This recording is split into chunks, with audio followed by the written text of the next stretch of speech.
Il n'est pas. Lui n'est pas. J'essaie de lui dire comment il n'est pas, mais il ne comprend pas ce que je lui dis. Ce que je lui dis échappe à l'image. Il dit sans savoir qu'il ne dit pas. Que pourrait-il dire ? Je ne saurais le dire. Je ne saurais dire ce qu'il pourrait dire et qui le ferait être là, avec moi. Pour l'instant, il discourt. Il raconte. Oui, il raconte des histoires. Mais là où je veux l'entendre dire, il n'y a plus d'histoire possible. L'histoire disparaît là où il pourrait apparaître. Dans l'absence d'histoire, lui se fait entendre ? Il se fait voir, entendre, sentir. Il est. Dans les silences, apparaît-il ? Les silences. Ce sont les silences qui me donnent espoir qu'un jour il pourra apparaître à la surface des mots. Vous voulez dire que vous attendez le silence pour qu'il puisse poindre à l'horizon ? Les silences comme le lieu le plus secret d'où son être pourrait voir le jour ? Oui, les silences comme une porte d'entrée pour aller là où il pourrait vouloir être, sans y être encore, seulement le désir d'être là. Il n'a pas ce désir, il ne connaît pas ce désir, et quand je lui parle de mon désir d'être là, il n'entend pas, il ne voit pas. Il ne sent pas la portée de mes mots. Je parle une langue qu'il ne connaît pas, qui lui échappe. Vous comprenez ce que j'essaie de dire ? Je vois qu'il ne sait pas échapper à l'image. Là où vous voulez aller, il n'y a plus d'image possible.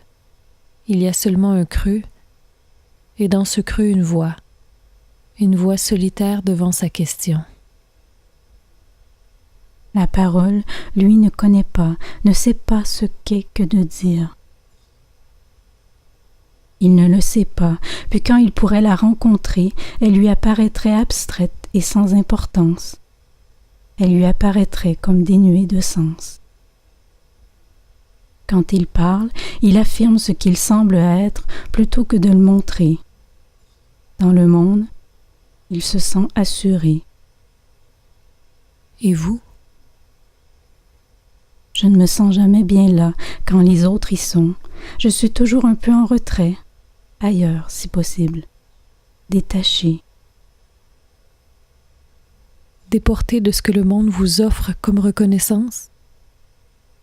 Ailleurs, seul. Oui, seul, même avec l'autre.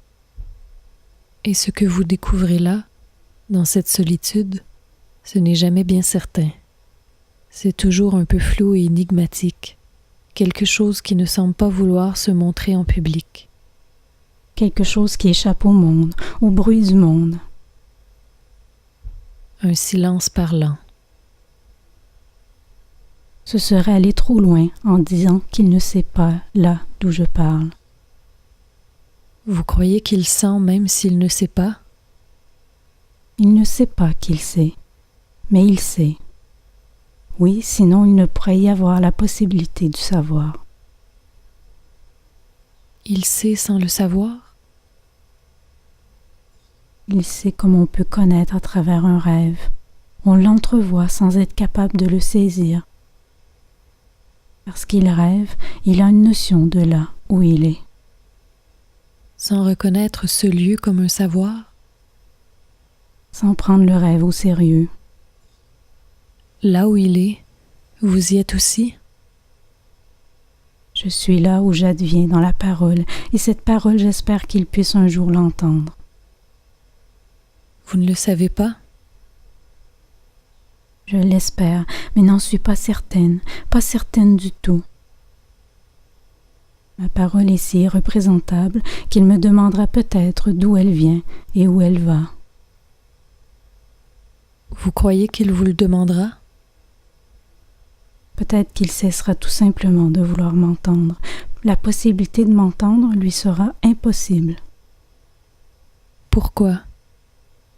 Pourquoi ne pourra-t-il pas vous entendre?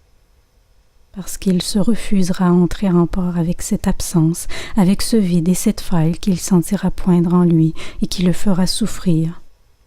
Parce que cette faille le déportera du monde, de cette maîtrise qui lui permet de fonctionner dans le monde. Il cesserait de fonctionner, oui, il cesserait tout à coup de fonctionner, de faire comme s'il coïncidait avec ce qu'on attend de lui. Il devrait cesser de travailler? Non. Peut-être découvrirait-il un autre rapport au travail, peut-être cesserait-il de vouloir apparaître quelqu'un aux yeux des autres. Peut-être voudrait-il simplement tenter de parler à quelqu'un plutôt que de lui inculquer un savoir. Il ne s'imposerait plus. Il ne chercherait plus à se constituer une image, mais apparaîtrait comme dépouillé de tout, même de lui-même. Surtout de lui-même.